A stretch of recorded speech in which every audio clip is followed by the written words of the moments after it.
What happens when a man is pushed to the edge not by society, but by his own family?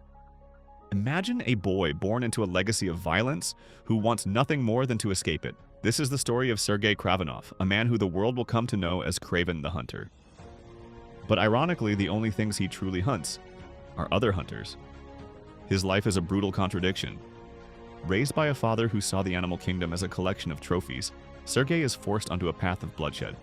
But a fateful encounter in the wild, a moment of sheer terror where he comes face to face with a lion, doesn't just scar him, it changes him forever. Left for dead, he is reborn with the instincts, the speed, and the ferocity of the very beast that tried to kill him. He gains the power to protect the innocent, to become the guardian of the voiceless creatures of the wild. But this new path puts him on a collision course with the darkest parts of his past. He must confront a ruthless underworld of poachers, a technologically enhanced monster in the form of a human rhinoceros, and the most painful enemy of all, his own blood. This is a story of how a man becomes a legend by first becoming an animal. Our story begins in the present day, at a remote gas station. A police van filled with prisoners pulls in. The men are allowed a brief moment of respite. But when the head count is done, one prisoner is missing.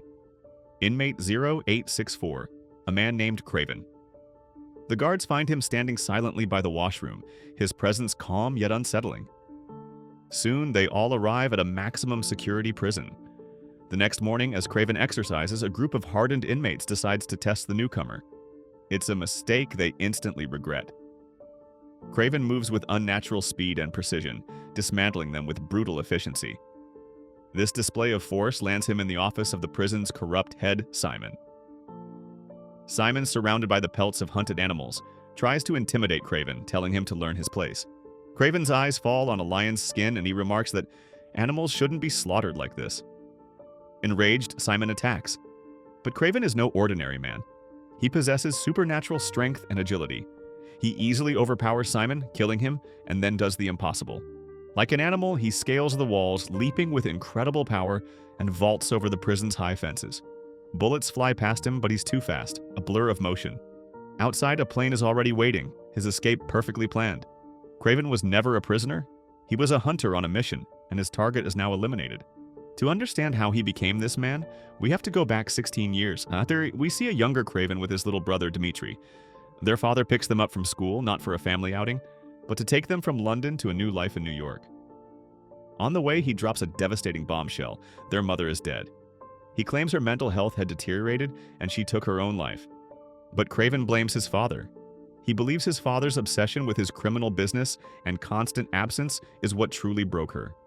His father, cold and distant, dismisses his son's grief and announces he's taking them on a hunt. In another part of the world, we meet a young girl named Calypso. She is with her grandmother, a tarot card reader. Calypso wants to follow in her footsteps, and her grandmother entrusts her with a special set of cards and a small vial containing a powerful healing potion. A family secret passed down through generations, capable of healing any wound and even saving a life. Meanwhile, Kraven's father is on his hunt. He fails to find a lion and settles for killing a herbivore instead. That night, as the two brothers huddle in their tent, Dmitri shows off his unique talent. He can perfectly mimic anyone's voice, a skill that brings a rare smile to Kraven's face. The next morning, they set out again. Another hunter, a man named Alexei, approaches Kraven's father, suggesting they partner up. Kraven's father, arrogant and proud, scoffs at the idea, mocking Alexei as an inferior hunter. Lost in conversation, Kraven and Dmitri wander deep into the jungle, far from their group. Suddenly, they freeze. A massive lion appears before them. With a sense of urgency, Kraven, armed with a rifle, steps in front of his brother to protect him. But the lion is too fast. It lunges, attacking Kraven ferociously. His father hears the screams and rushes to the scene, firing his rifle at the beast. But the lion has already clamped its jaws around the boy, dragging a bleeding and broken Kraven away into the wilderness before finally collapsing from its own wounds. By a stroke of fate, Calypso and her family are also in the area. She discovers the gravely injured Kraven lying near death. Without hesitation, she administers her family's secret potion. But Kraven doesn't wake up. We next see Kraven in a hospital. The doctors have given up hope. They pronounce him dead. But then, his eyes snap open. Calypso's potion, combined with the lion's blood that seeped into his wounds, has not only saved his life but has rewritten his DNA.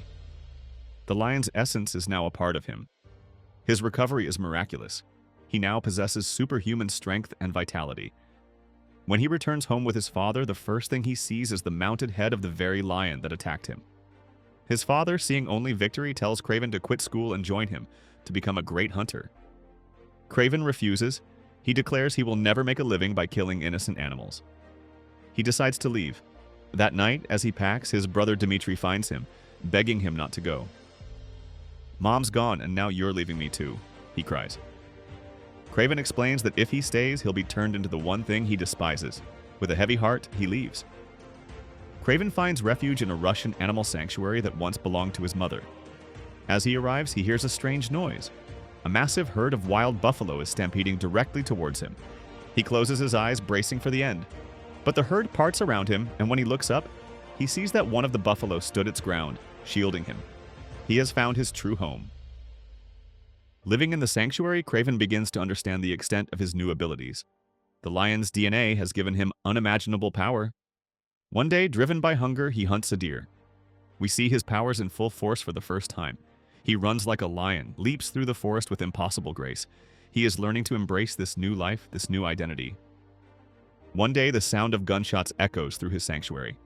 He climbs a tree, and his vision, now as sharp as a hawk's, allows him to spot two poachers miles away. He confronts them, offering them a single warning: leave and never return. They laugh at him and raise their rifles. Swiftly, but Kraven is a blur. He moves with blinding speed, and the poachers are eliminated before they can even fire a shot. The story now returns to the present. After escaping prison, Kraven is back in his Russian sanctuary. The peace is soon shattered again by gunshots.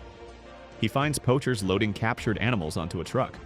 As the alpha predator of this domain, he swiftly intercepts the vehicle and finishes them all.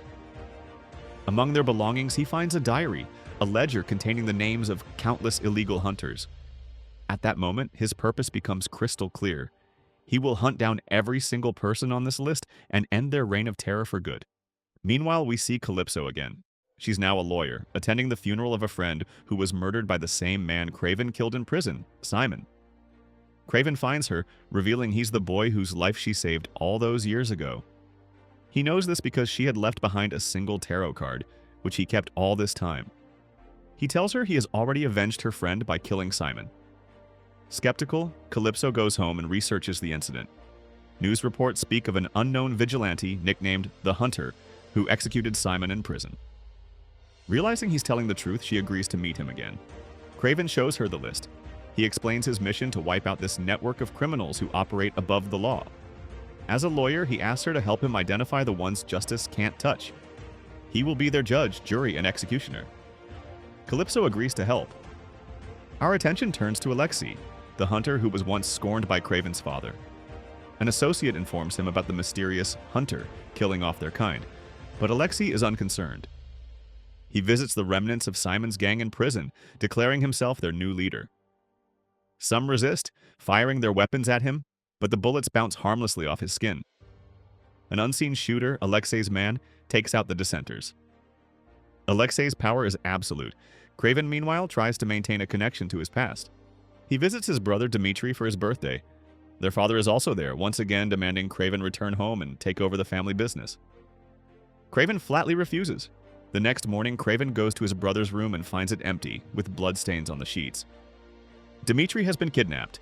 Kraven spots the kidnappers forcing his brother into a helicopter. He gives chase, leaping onto the aircraft, but he's unable to stop them as they take off. He learns that a Turkish gangster is behind the kidnapping and is demanding a $20 million ransom. Kraven goes to his father for the money, but his father, refusing to be extorted, says no. Desperate, Kraven turns to Calypso for help. They track down the Turkish gangster's location. Kraven storms the hideout. His skills are unmatched, and he tears through the gangster's men. He finally confronts the man, who reveals the truth. Dmitri is now with Alexei. We see Alexei with Dmitri. He makes the young man an offer. "Your brother is going to kill your father soon," he says. "Join me and I will give you a power beyond your imagination." Dmitri, feeling abandoned and conflicted, is tempted. Kraven takes Calypso to his sanctuary, his home for the last 16 years, filled with handmade weapons and tools. He prepares for his war with Alexei, but suddenly they are under attack. His own brother Dmitri has given away his location. Alexei's forces descend on the sanctuary, but Kraven is not alone. The animals of the sanctuary, who see him as their king, rise to his defense. During the fight, Kraven is confronted by a man with the power of hypnosis. He falls under the man's control, but before he can be captured, Calypso intervenes, killing the hypnotist and freeing Kraven. Believing Kraven is dead, Alexei himself arrives at the sanctuary, but he's greeted by a stampede of animals, all under Kraven's command. To save himself, Alexei reveals his true power. He transforms into a monstrous, rhinoceros-like creature, his skin as thick as armor. He was given this power by a serum. Kraven attacks, but his blows are useless against the rhino hide. Yet, Kraven knows that the serum must be injected somewhere. He intuits the location of this weak spot. With a final, precise strike, he hits the vital point, and the mighty Alexei falls defeated. Dmitri arrives on the scene, and Kraven tries to reason with him, reminding him that they are brothers and must stick together. Later, Kraven confronts his father one last time. He tells him, "You've killed too many animals. Your name is on my list. I've killed almost every other hunter. I'm giving you a choice. Stop." His father's pride is too great. "I was born a hunter, and I will die a hunter," he declares, "even if you have to be the one to kill me." Kraven turns and walks away. Moments later, a massive bear emerges from the forest and mauls his father to death. It's an act of nature, but one orchestrated by Kraven. 1 year passes. Kraven visits Dmitri on his birthday again. He expresses his pride that Dmitri has rejected their father's legacy and has not become a hunter. But his brother just smirks. "That's where you're mistaken," he says. "I could never abandon the family business. And for your own good, you will stay out of my way." Then, in front of Kraven's eyes, Dmitri's face begins to shift and morph. He transforms, taking on Kraven's own appearance. A doctor had given him a special serum, one that doesn't just grant power, but amplifies a person's innate abilities. For Alexei, who craved strength, it gave him the power of a rhino. For Dmitri, who could always mimic voices, it gave him the ultimate power of mimicry, shape-shifting. Kraven has a new enemy, one more dangerous and personal than any before. Not just his brother, but a man who can become anyone, a master of deception known as the Chameleon. Kraven won his war against the hunters of the old world, but a new one, born from his own blood, has just begun. If you enjoyed this story, feel free to like the video and subscribe for more. Thanks for watching.